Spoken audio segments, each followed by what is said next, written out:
Hey, Jonas, is that a wrap for Aaron Rodgers? I mean, God. look, the game was kind of over. He leaves us an oblique injury, even though he's been heroically playing through an avulsion fracture in his thumb. That no one knew Heroically. about. I mean, he was throwing some darts. dimes. Yeah, he was throwing some balls. But you think that's it, Jonas?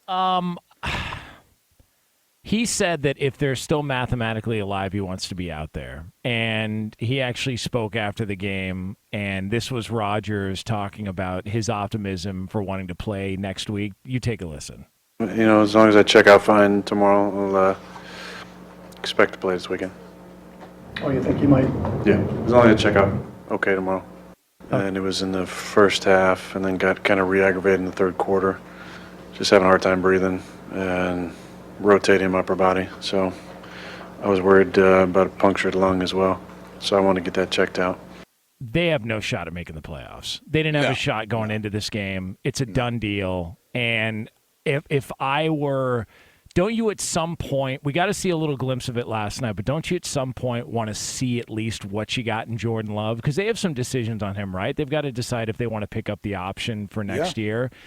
I just think at this point, like, what are we doing here? He's got a busted up thumb. He's got busted up ribs now. You're not going to make the playoffs. I know he wants to play. You paid him a lot of money, but at some point you got to be able to see what the future does look like if this is the direction that you want to go.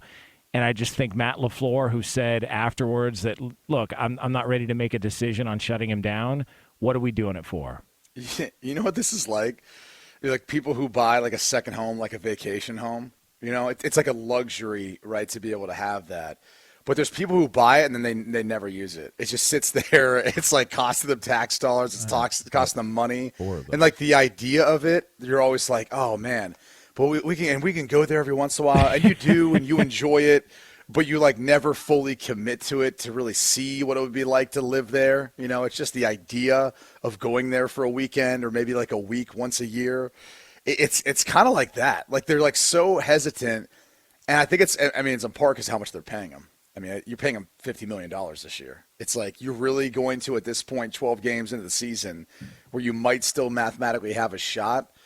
Just say, we'll just, you're banged up. Let's see what Jordan Love can do. I mean, it's a tough pill to swallow, right? Like if someone told you, hey, you're going to dump a bunch of money into a beach home as your second home, your vacation home where you're going to retire, but you can't use it for the next, 2 years.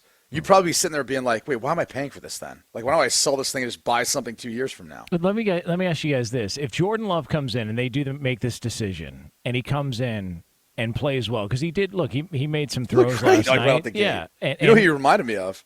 Aaron Rodgers became it for Favre that first game. Was it versus Dallas? Yeah, and I think it's almost I forget how many years to the day, but it's almost exactly the date when that happened. And they were talking about it last night because Collinsworth was actually on the call for that game as well. What did he say about it? I didn't get to I got to tell you, this Aaron Rodgers, he's got a heck of an arm, but he's no Brett Favre. Golly. But if Jordan Love comes in and plays well the rest of the season, what's the decision afterwards? Because if they decide, all right, we feel like we've got something here, do they try and unload Rodgers? Because I don't think Rodgers is just going to walk away. Do they try and move him? Like, what's the plan if Jordan Love comes in and plays well? I think it's going to be fascinating to see where he could potentially go because Garoppolo's a free agent after this year. You can't franchise tag him. So the 49ers are going to have to make a decision on him. You obviously got the situation in New York, and Mike White looked great. I don't know that they're going to view him as their long-term answer. Maybe they would be a player in all of that. The most interesting thing to me, you got teams like Houston who need a quarterback, but they'll probably look to the draft, and who knows what's going to happen there.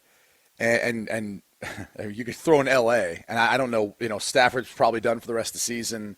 It looked like Sean McVay even got knocked out on the sidelines of that game as well in concussion protocol. But throw Denver in there.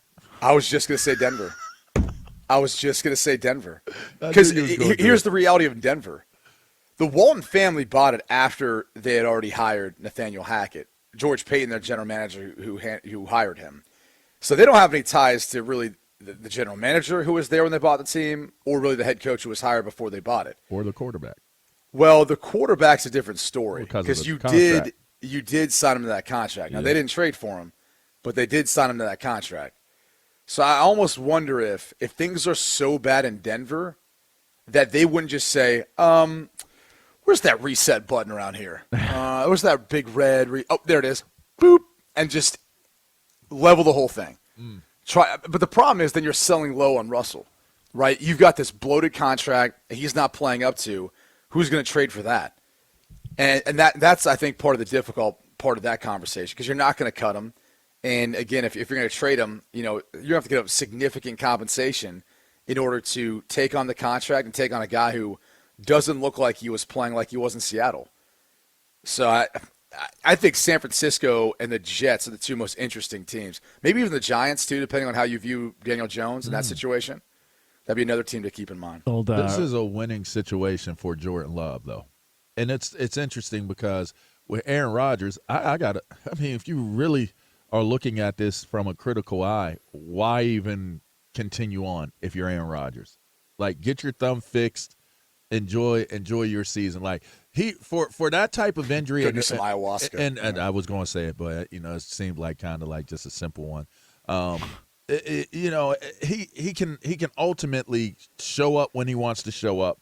Like when you get deactivated for the rest of the season, I mean, he might have to show up once a day for his treatment, but there's a chance that he says, well, I'm going to get my treatment here, and all he has to do is make sure that the person he's doing his rehab with is keeping in contact with the team trainer or whatever. So he's in a situation where if he decides he wants to get his thumb repaired and be done for the season, he doesn't even have to be around. He doesn't even have to be around. And I wonder if he's entertaining that because, look, most athletes, when they find themselves in a situation like this who understand the business, it's a business decision. Right. And people can say, they can lie and be like, no, I'm a team player. That's not hell if you are. You're going to sit there and you're going to be like, here's what my situation is, and I can actually have an extended offseason because I can start my offseason right now. The reason why I think that this is advantageous for Jordan Love is you come in under any other circumstances than what's going on right now. There is a ton of pressure for Jordan Love to live up to the expectation of what has been the quarterback's position since, obviously Brett Favre and now Aaron Rodgers. They've had like 30 years of Hall of Fame quarterback play. But right now you're having a struggling season. And the focus isn't on you need to be a stellar quarterback, Jordan Love. The focus is, dang, like, can he play? Like, can we get a little bit of a win here? Like, can he throw a couple touchdown passes? Can we be competitive? Can we get a couple more wins? And now all of a sudden, I mean, look at what we were just saying about Ryan Day. Like a week ago, everybody's like Ryan Day.